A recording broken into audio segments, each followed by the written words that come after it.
numbers is kind of the topic of the day for us. Amy and I are good friends, business partners with with Ben Kinney.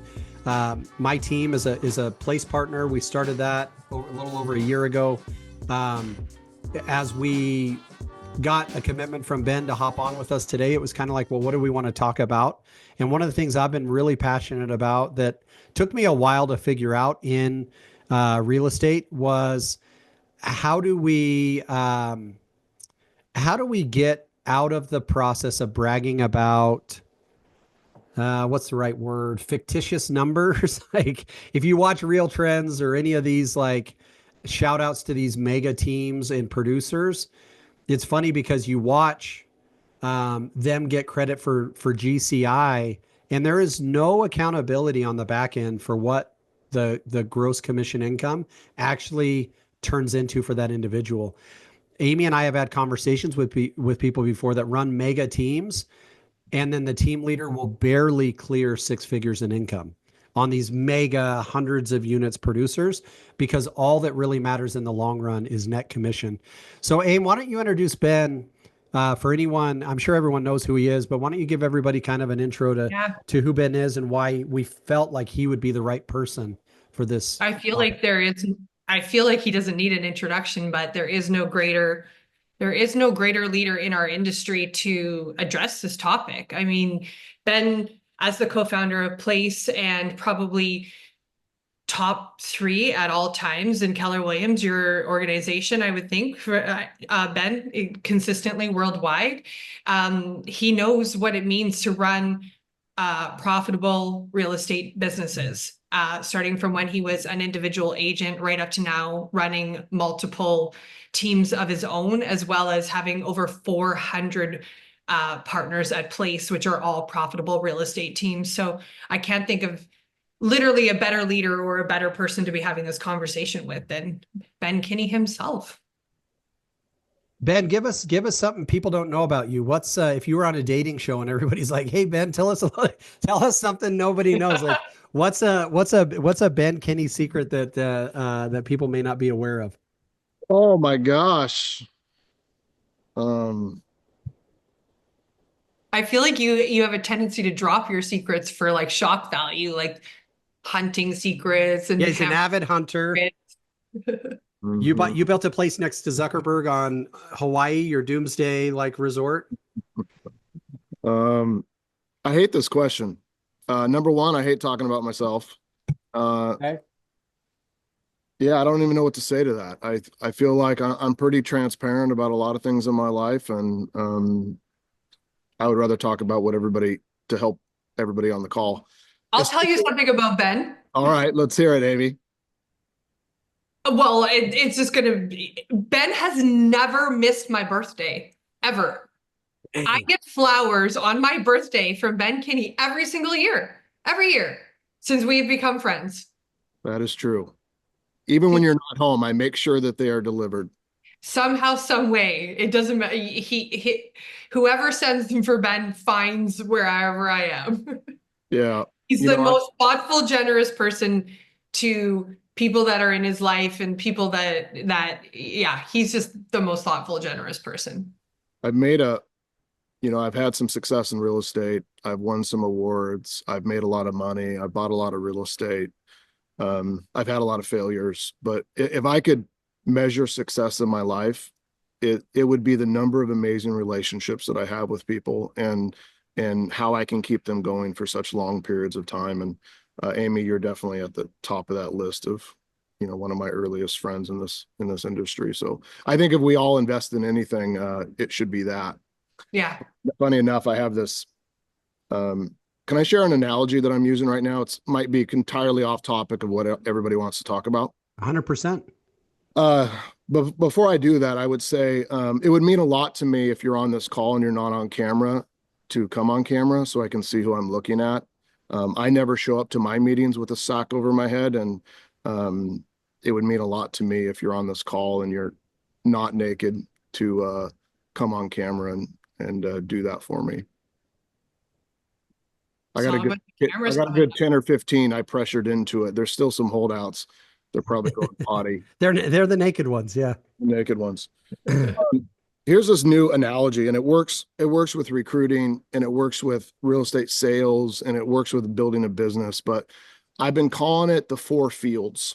And I don't know if anybody on the call has heard me use the four fields analogy, but I was raised during the day as a child. I was left at a farmer's house. Well, my dad was a roofer, and he would go into, an hour and a half, 2 hour drive to go put roofs on houses. But I was left at this farmer. So I have this affinity for farmers in my life.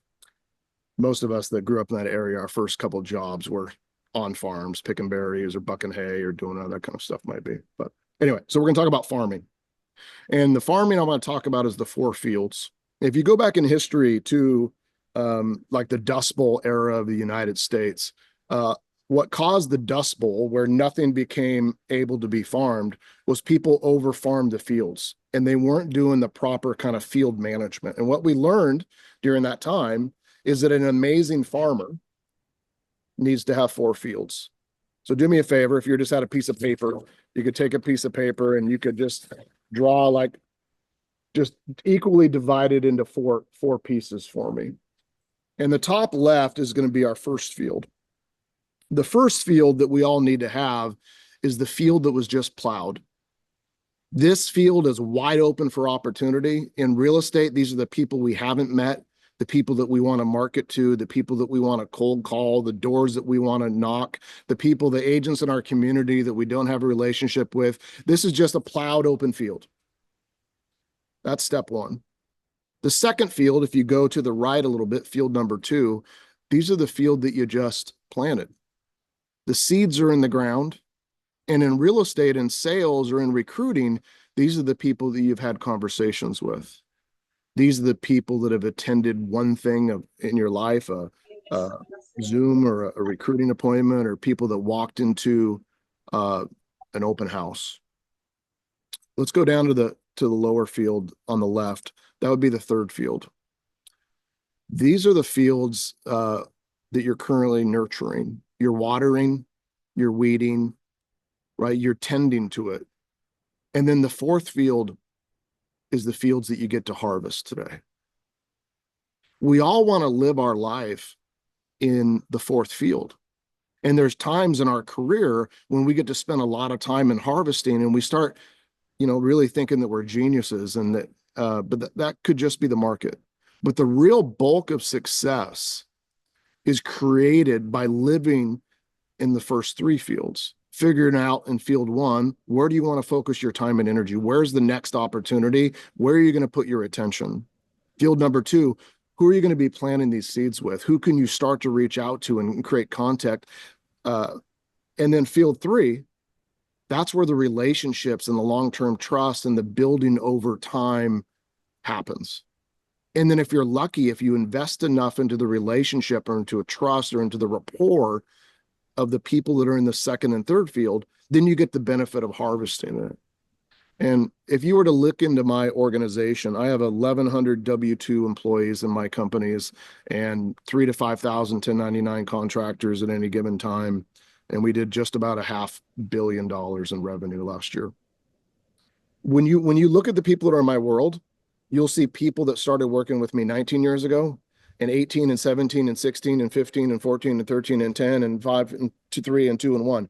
But if you talk to the people that have joined my companies in the last 5 years, and you went back to them and you said, how long did you know Ben?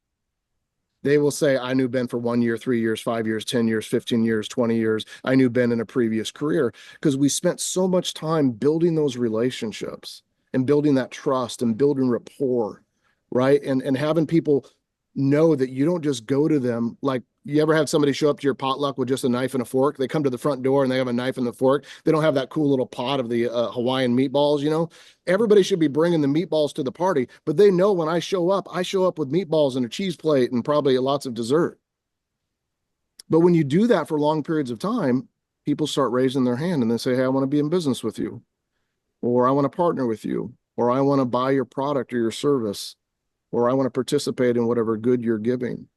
So as you think about what's missing in your life right now, if you're not doing enough sales, you're not recruiting enough people, I go back to the fields and see which one of the fields you've been neglecting and not putting your time and energy on. I don't know if any of that resonates to you. Yeah. I mean, So, Ben, is it safe to say that 2020 through 23 was so easy that everyone just lived in the harvest and and so we just harvested for years. So at the end of it, a lot of us looked at our fields and went like, 2024 was the Dust Bowl. Like to some degree, people are like, dude, no matter what I plant, nothing's growing. But a lot of it is because of the neglect we did in our business the first, couple of years of the 2020s. Yeah, I think so. Hmm. I think that's what happened. And, this happens to guys more than girls, but I call it the genius disease. And that's when we think we're actually a genius, but it turns out we're a dumb shit. And for whatever reason, it affects men 80% more than women. But I think during good times, we all get infected by the genius disease. And we think we're a genius when actually we're just kind of lucky.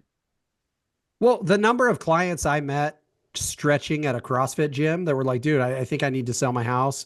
What do you think I could get for it? And I'm like, it looks like $1 million. And they're like, all right, cool. I want to spend 1.3.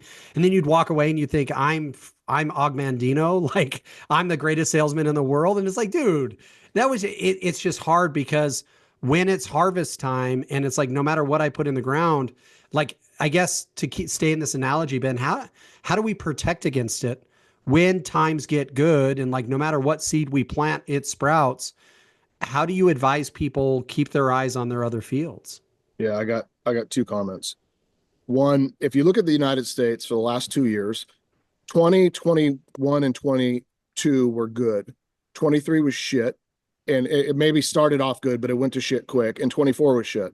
And it was shit because we sold 4 million transactions in the United States, 3.9 and 4 million consecutively, when we'd averaged for the last 20 plus years, 5.5 to 6.7 million transactions.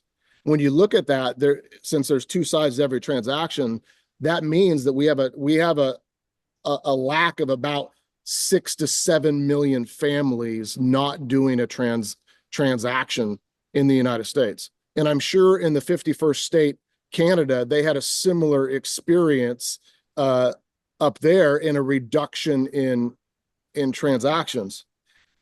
I believe because of that, there's a whole bunch of people that are sitting on the sidelines that have said, hey, I'm still going to get married. I'm still going to get divorced. I'm still going to make babies. I still need a smaller house. I still need a bigger house. I still want to get out of the city. I want to move into the city. I want to be closer to healthcare. I want to be closer to my kids. I want to be closer to my grandkids. There's a pent-up demand of people that are going to need to move. And those of us that work the fields the hardest now will reap the benefits towards the end of this year and into 25. But it's going to be how much time you spend in field 1 and field 2 this year will determine how 26 and 27 will be for your world. So let me go back to your original question, Joe. Last year, I was on a call with my organization. It was a Friday. And I'd just gotten a call from an agent, a business partner of mine the day before, and he said, hey, I have an agent that's financially in a hard time and they need a loan. And I said, okay. I've given lots of loans to a lot of people, most of which have never paid me back, by the way.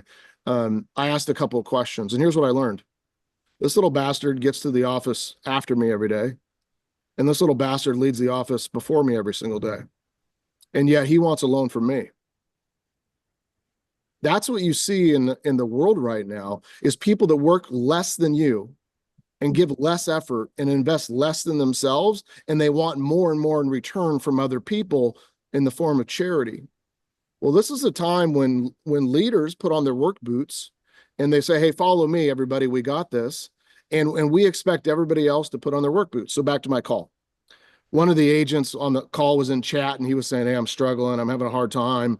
I haven't had a closing in 3 months. And you see another person chime in the chat, be like, yeah, it's hard. I just got into real estate and I thought I'd have a closing. I may have to start looking for a job. And finally, I just got pissed, which you guys can tell sometimes I get a little fired up.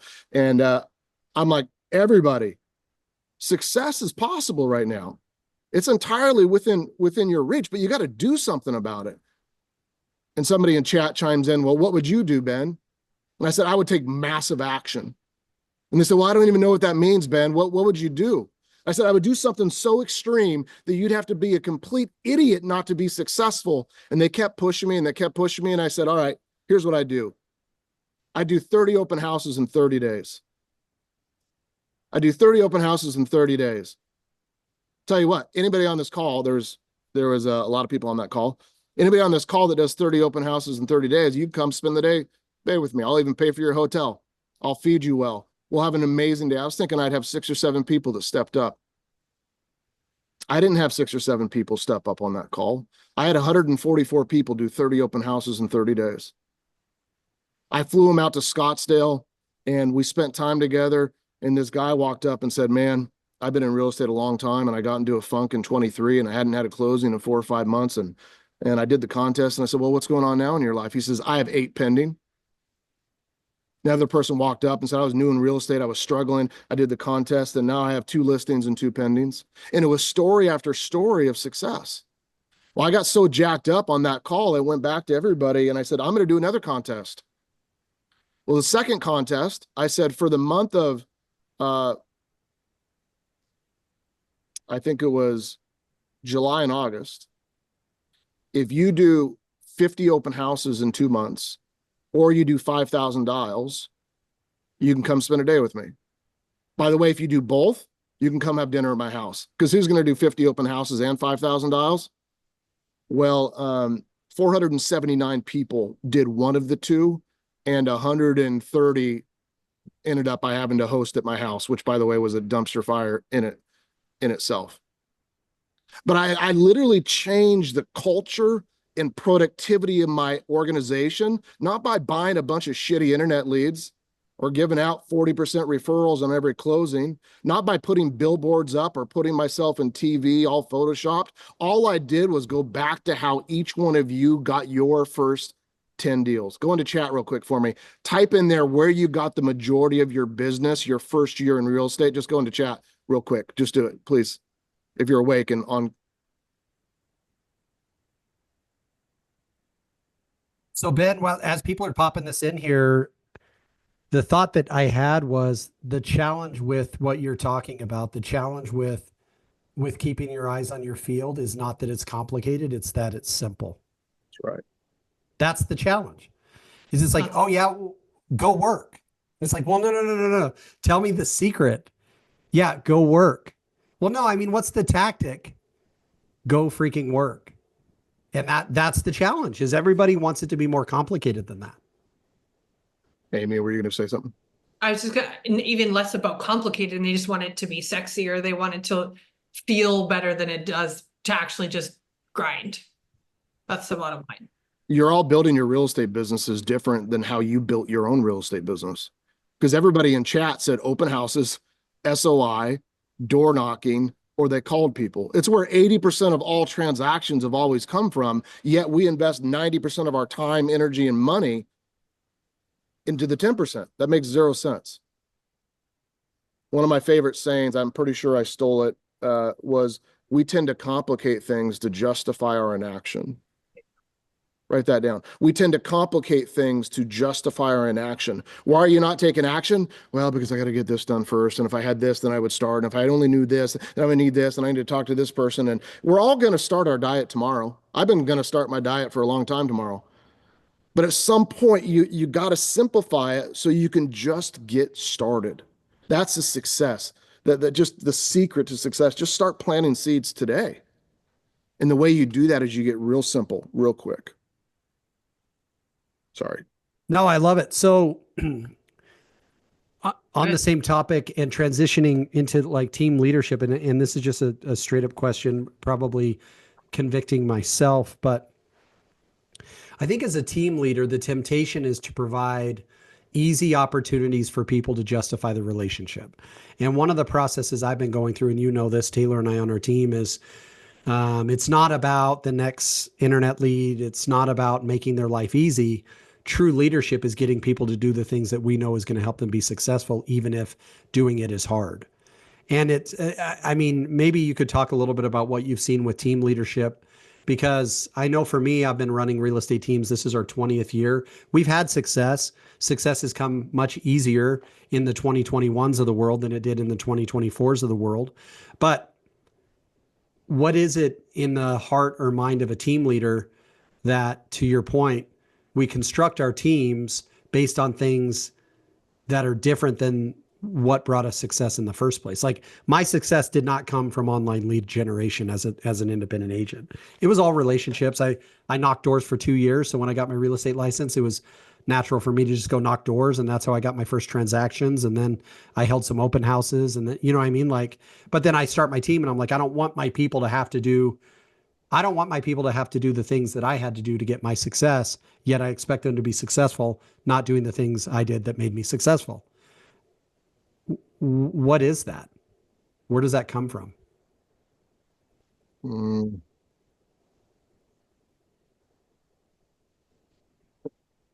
It's just the compounding effect of making lots of small bad decisions.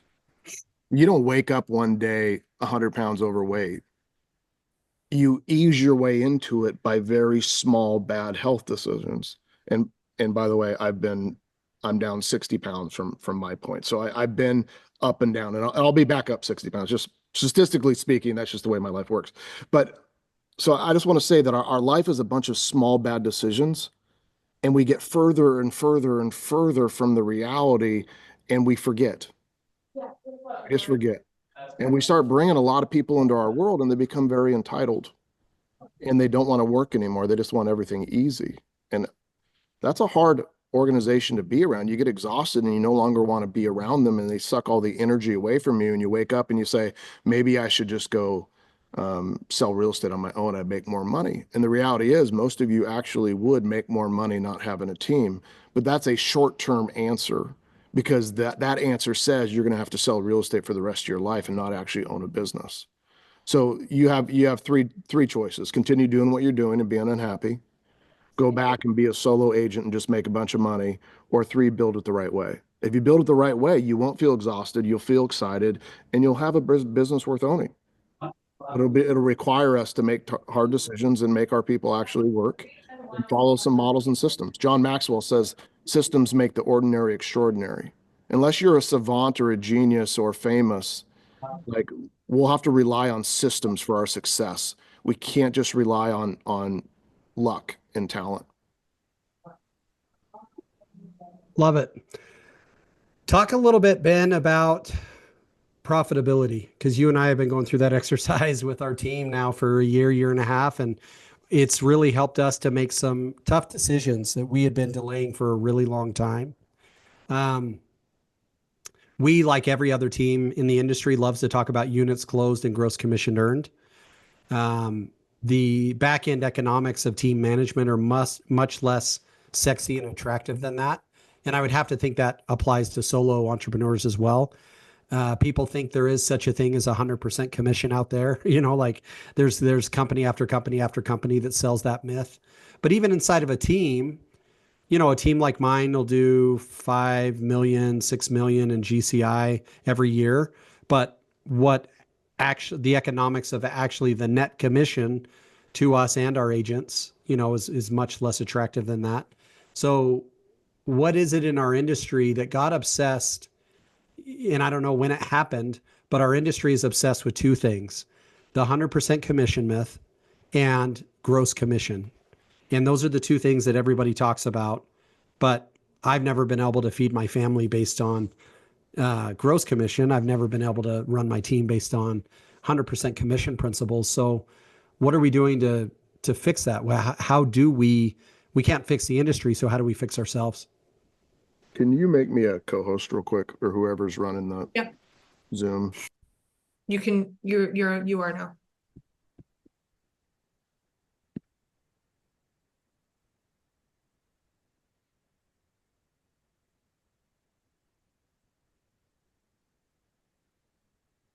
Amy, there's somebody in the background that's sharing via audio.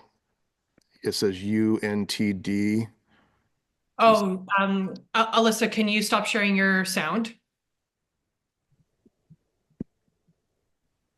Let me go make sure she heard that. Hold on. Oh, it's okay. I did it. I fixed it. Okay. Okay. Do me a favor. And everybody. I'm back. Okay. Do me a favor, everybody. If you're paying attention, get out a piece of paper, and I want you to draw what I'm going to put on the screen. I just want you to draw it. Write it out. This is going to be the dumbest thing you've ever done, but I want you to draw this exactly how I'm showing it on the screen.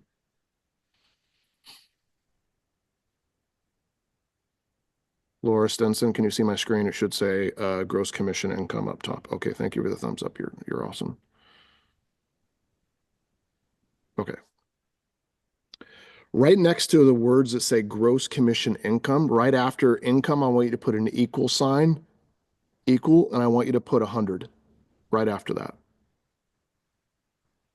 Because 100% of your income for this exercise is coming from your gross commission income.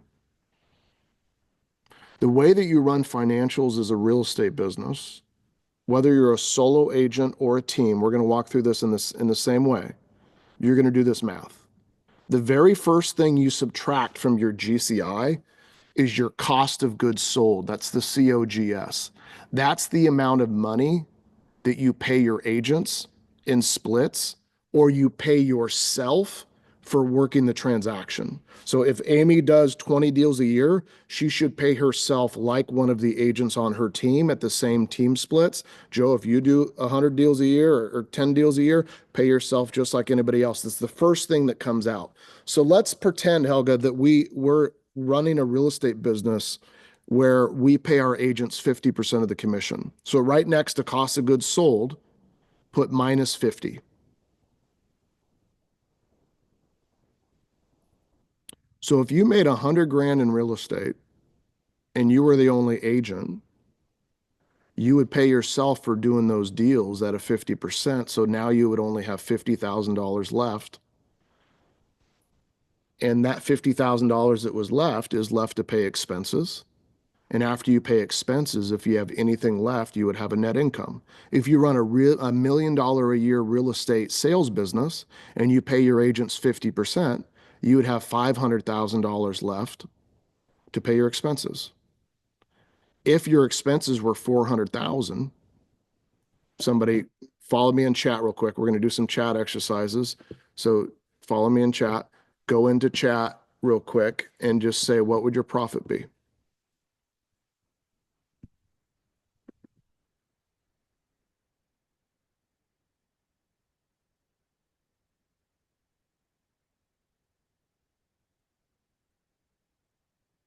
$100,000. Exactly. Thank you. Okay. Let's say that you kept your expenses the same, but you started giving your agents a better split on their sphere. And on their sphere, you started giving them 80-20 or 70-30. And let's say that at the end of the year, it averaged out to be 65% of that $1 million, but your expenses stayed the same. Go into chat real quick and tell me how much money you made.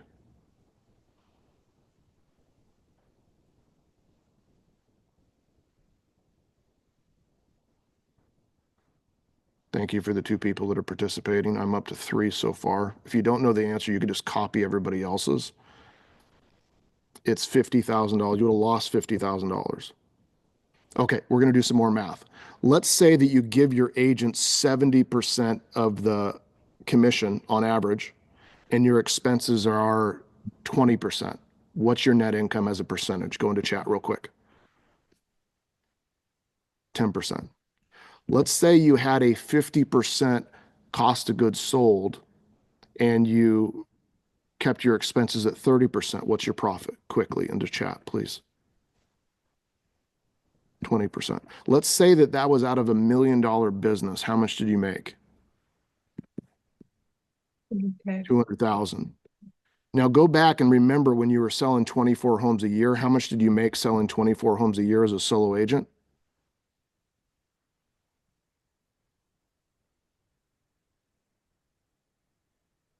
You guys get my gist? You made the same amount of money. You can build a really big business that's shitty and have a really bad net income, and you look up and you say, it's not worth it. My joke is every real estate team in America makes 150,000 a year. But it's not like a ha-ha joke because it's kind of true. In order to make a 30% profit, everybody follow with me on the math, if you kept your cost of goods sold at 50% and you wanted to make a 30% profit, how much would your expenses have to be? Go into chat.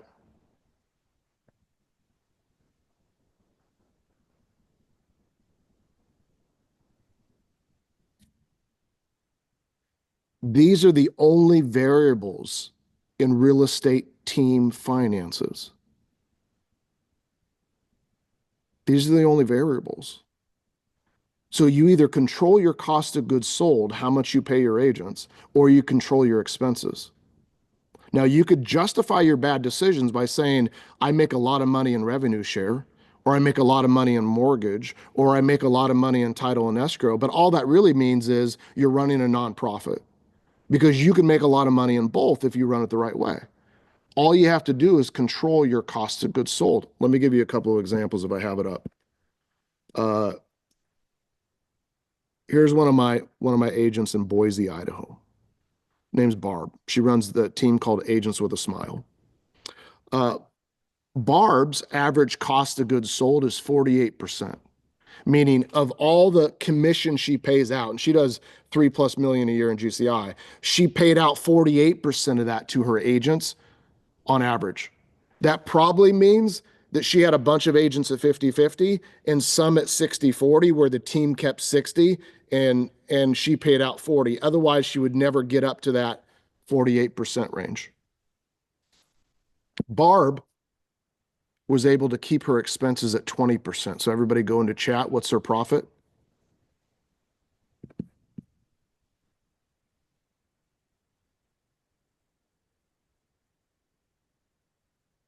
$32%.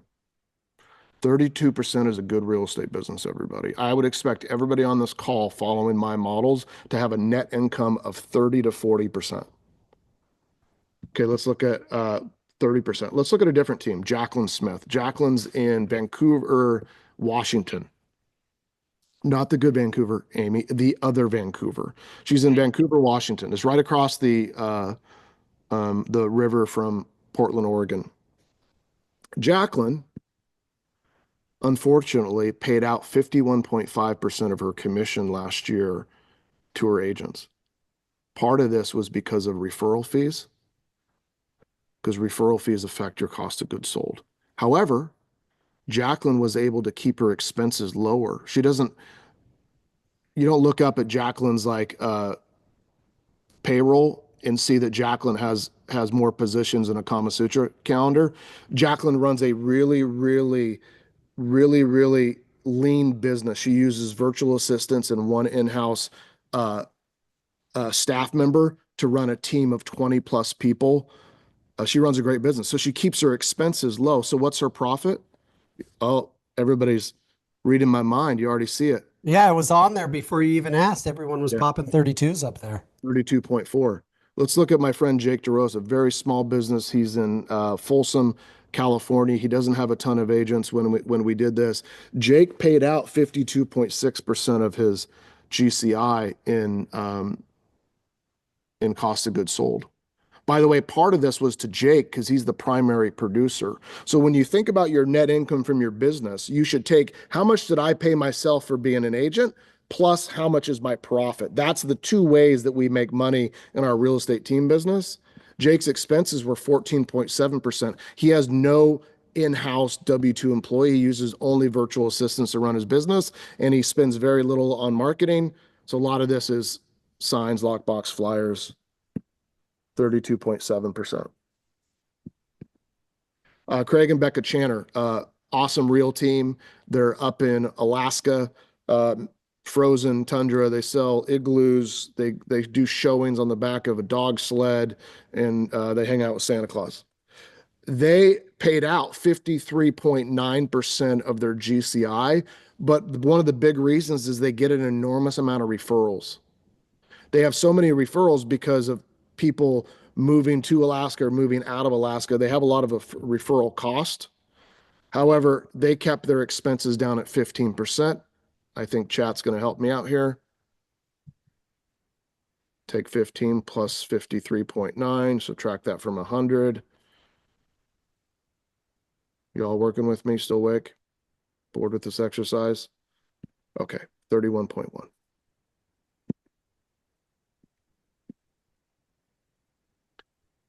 Anyway, you get the gist. Your income comes by paying yourself as an agent, Jenny, and then whatever's left, you pay your expenses, and then you keep that as profit. You should talk to people and say, well, my real estate sales income is 200 grand a year because I did X amount of sales, and the profit from my business is this after I paid myself for being an agent. If you don't pay yourself as being an agent, you can't ever subtract that from your P&L because at some point you got to pay an agent to do that work unless you want to work for the rest of your life. Any ahas or takeaways or thoughts or questions or comments on what I just shared? It could be very elementary. It could be very eye-opening. I don't know if anything stands out to you all. Well, as people are putting their thoughts in the chat. So, Sasha, it seems like the solution to many people is just try to hire more agents and try to keep expenses the same to service more agents. Does this align? So basically, if you can fix your expenses, then getting more agents to do more deals, does that fix your equation by bringing down the cost of goods sold over more transactions? What is the restaurant that said if you build it, they will come? Field of Dreams burger joint. Yeah, yeah. Thanks, Field of Dreams. Uh, I think that you have to be cautious. Like, if as you expand your business, if you don't stick and commit to a profit first model of what am I going to run my business as a profit, you're going to continue to be sloppy. And as it gets bigger and bigger, you're going to hire more and more and you're going to spend more and more. But if you create a business that nets 30% and you say, I'm going to grow my business, I'm going to take it to the moon, but I'm only going to do it on every month that I make 30%. Anything above that, I'm going to reinvest. Anything below that, I'm not going to. I think that's one way to do it. But I think what Sasha's saying is it is a variable. You can increase your profit percentage by increasing your revenue. We increase our revenue in two ways. One, we hire more agents. If the market's going to go down by 30% and you can hire 30% more agents, that could offset it. Two, by increasing our per agent productivity. You don't want a bunch of real estate teams where your average agent on your team does 6 transactions. It's not a life worth living. It's not compelling. People don't want to join that. You want to have a world where everybody in your team makes 6 figures or even more. So you increase your per agent productivity. Well, how do you do that? You increase the activities your agents do. 70% of my business across all place teams last year was agent generated business. Canceled expired, FISBOs, door knocking, or open houses was 70% of the 300 and something million dollars in GCI that we generated last year.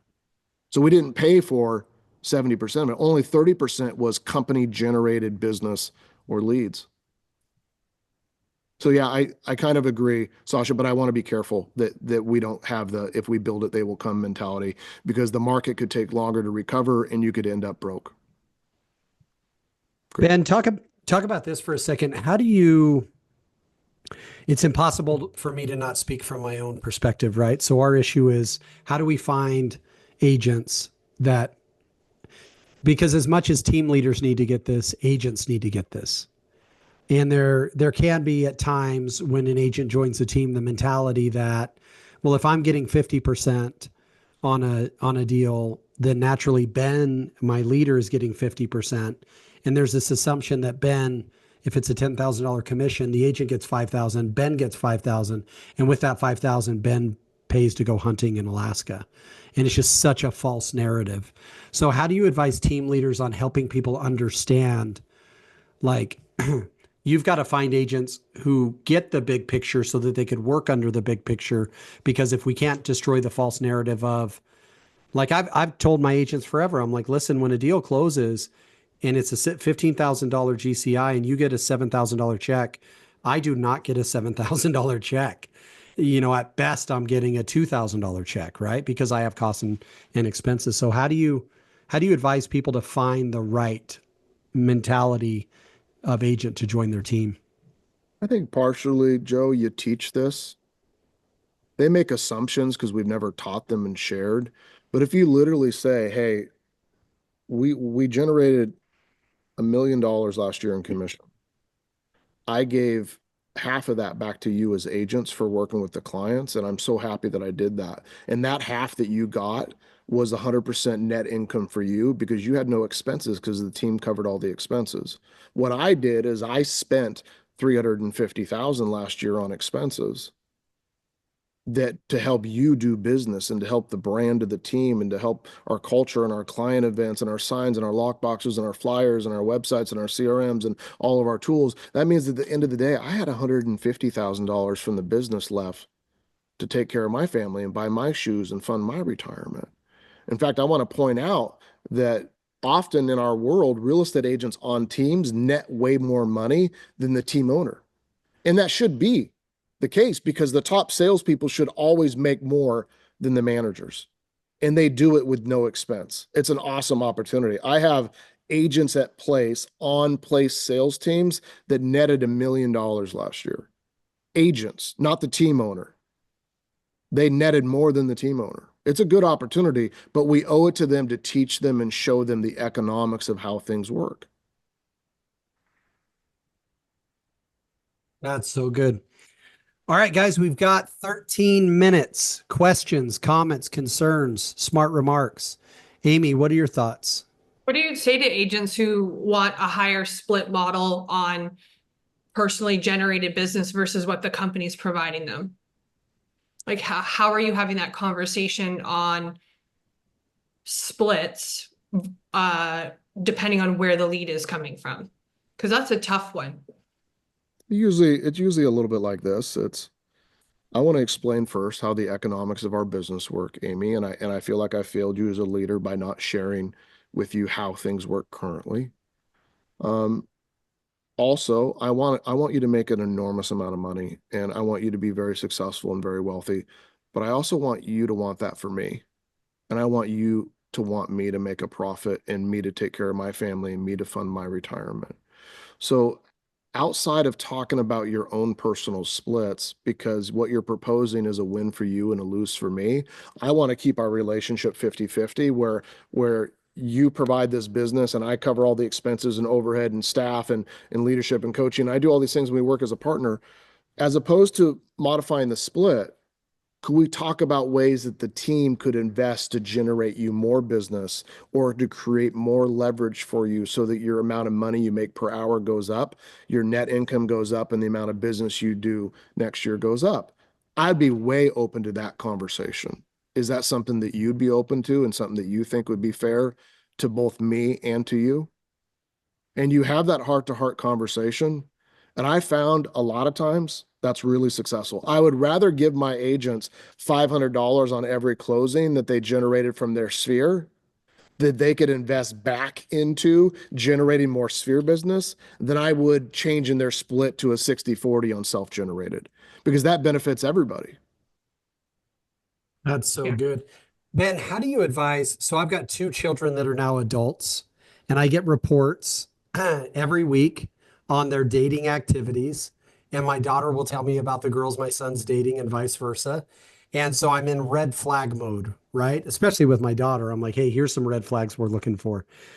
What are some red flags you give team leaders or you would give team leaders when an agent shows up to say, hey, I'm, in a recruiting conversation, I'm curious about your team, whatever. What are some things that you'd be like, all right, cool, that person's just not cut out to be on a team? Or like, is that something that could be found out before we go through this process of somebody saying like, oh yeah, no, I'm a team player and yada, yada, yada. And then 90 days later, there's like a terrible exit. What are some things we should look out for those of us that are team leaders in the recruiting conversations? The vast majority of recruiting presentations that I've seen teams give is 70 to 80% the team talking about their value prop and selling the business. As opposed to if you sit in one of mine, it's 70 or 80% me asking questions and diving in to them and what they're willing to do. And I think when you start off selling, Joe, you end up with a bunch of people that are sold and they aren't aware exactly what they're signing up for. But when you spend time up front saying, Joe, tell me about where'd you grow up? What was your first job? What did you do next? How'd you do with that job? What'd you make? What are you most proud of? What'd you do after that? What'd you make? What are you most proud of? You start seeing people that have a tendency of winning. You want to be around winners. In fact, one of my favorite questions during the interview process is, what have you ever been number one at in your life? You want to build a number one team? You need to build it with a bunch of people that have been number one at something in their life. I don't care if it's band or dance or ballet or selling Girl Scout cookies. It doesn't matter to me. But I want somebody that's been a winner and wants to be a winner. Mm. Then I spend time asking them about their goals. In a perfect world, what do you want to make next year? Is that gross or is that net? If you netted that much money, how would that affect you and your family? Have you ever netted that much money before? If I could show you a path to get you to net that much money, would you consider partnering with me for the long term? And if every single year you hit the goals that you wanted to hit, would you consider staying my partner? If those goals are super important to you, what are you willing to do to make those goals a reality? If I gave you a list of things you'd have to do that you've never done before, it's going to be extreme. Are you willing to do whatever it takes? Give me an example. I'm going to ask you to preview 100 homes in your first 30 days. I'm going to ask you to dial 1,000 people in a single day. I'm going to ask you to start out on day one with 200 names, emails, and phone numbers of people you already know that you could reach out and tell them about your new partnership with me here on my team. I'm going to give you a bunch of things like that, and you're going to have to be willing to do it. Every day we do power up at 8:30 in the morning. You're going to have to show up, and we're going to role play and practice our scripts and learn about the market and talk about the hot properties. You got to show up at 8:30, not 8:31, not 8:32. You got to show up on time, and you got to do it every single day, Monday through Thursday. Is that something you're willing to do? Are you committed to doing that? Not just the first month, not just the second month, but are you committed to coming in and being my partner? You are. Tell me it. Great. I believe you. Just to be clear, say you promise. I promise. Okay, I believe you. Now, how does that vary between the conversations that all of you have been having with your agents? Yeah, I mean, it's so different, right? Because we're always selling the proposition. It's always what we're going to bring to the table, and we hope that they just cooperate enough to close a couple of deals and be a part of our team. Ben, this has been so good. We're going to listen to it probably 5 times over. I do have a question for you that is kind of selfish because I could ask this. You and I are partners. I could just call you, but what are your theories on? I mean, the market's changed. You know, you and I probably got into real estate around the same time. I was 2002, 2001. At the time, we had the competitive advantage of we had access to the MLS. Clients didn't because websites weren't really a thing. What what have you seen as far as running a team now where like you and I used to hire graphic designers to build ads for us. We used to hire videographers to shoot videos for us. We used to hire, right? You have to do all this stuff at a high cost. Now an agent could pick up their phone and create an Instagram reel and put it out there and someone will hit them up about a house. What do you lean into that with your teams? Are you advising people like, dude, teach your agents how to make green screen videos and Instagram reels and TikToks? And because it's a different economy to some degree than when I was a buyer's agent for Frank Napoli here in Vegas. And it was like, I had no clue how to get clients because I didn't have a billboard. So we're in a different world. Does the dynamics of leading a team change when it's not all about Homes and Land magazine ads anymore? Now there is this economy where agents can do such a better job fostering relationships with their friends and family. I actually like this question a lot. I would say that don't end up with a culture where everybody thinks that work for the day is posting some post on social media. But what you can do is teach people to say, what is the basic activities that you're going to do to generate 1 to 2 appointments with new buyers and sellers every single day? And then how do you add to that by doing social media? Teach them how to take their phone and talk about the market. Teach them to use their phone and talk about the open house that they're hosting today. Teach them to use the phone and talk about the client they just helped and their story in the neighborhood. Teach them to use their phone to create video and content to talk about something new that's happening in the community or reward some new business that's in town to love on them. Do that plus. I don't think that you should do that instead. It's all about adding those things together into one tool or into one like model. It's not just new and old. It's how does the old and the new blend together. Can I show you all a tool that I built? Yep. So influencership then is an add-on, not a business model. Yeah. my agents, my agents sometimes struggle, not in doing the activities, but in knowing exactly what to do. So I built a tool, and this is AI, but I think that I grew up a Terminator. So I basically believe that at the end of the day, we're all going to work for AI. So I always start all of my AI with please. So please create me a script for a Instagram reel to convince a seller to sell in my zip code 98225. Opening shot, beautiful area view of Bellingham City. Text on screen. Thinking of selling in 98225. Here's my script. Ben, hey there, Bellingham homeowners. It's Ben Kinney with some exciting news about the real estate market in my neighborhood, 98225.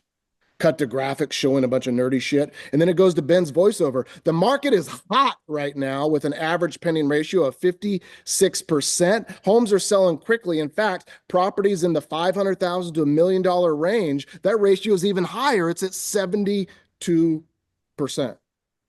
So you can use tools to get your agents to say the right things. And if they knew what to say, they would probably actually say it. And then you could go down here and say, please turn this into a blog post. And it turns it into a blog post. Please turn it into an email. Please turn it into whatever. I guess this is a tool called Area Pro, but the gist of that is your agents need to be shown three things. Write these three things down real quick. Number one, they need to be told what to do. I want you to post on social media every single day something interesting and fascinating. And I'm going to give you a tool or the data so that you can sound intelligent when you do it, not like a dumb shit. They need to know why to do it. I believe by doing this, you will let your database know that you are an active selling real estate professional who's an expert about the market. And that will generate more referrals and more confidence and easier phone calls when you reach out to it. And then lastly, they need social proof. I want to give you an example of a friend of mine who does this often, and she generated 26 deals last year at doing these sorts of activities. And I want you to be like her because she's awesome. What, which is also includes how, why is it important to them? And then social proof outside of you. Remember, we're never a prophet in our own lands. Matt, we always got to find somebody outside of us to make our example. But if you combine those three things, you can get people to do some amazing things if you cover all three of those. I don't know if I answered your question on social. No, you did for sure. Guys, there's two types of agents in the world and on this call. Those who sat back and thought like, man, this is really good.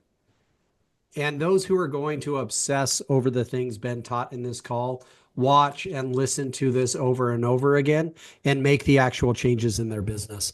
I think some of us are just going to go on about our merry way, and some of us are going to massively improve our business. And this today, Amy, in my opinion, is the best of our very many Rocket Fuel calls we've done. I think I love Ben's honesty. I think I love the way he views the world. And this is a great example of why Taylor and I chose to partner with Ben on our real estate team, is because we've done thousands and thousands of real estate transactions, and we need and value partnership. So Ben, we appreciate you so much. And I think we have to go back to the very beginning of how Ben started this, which is taking massive action. 100%. No two ways around it.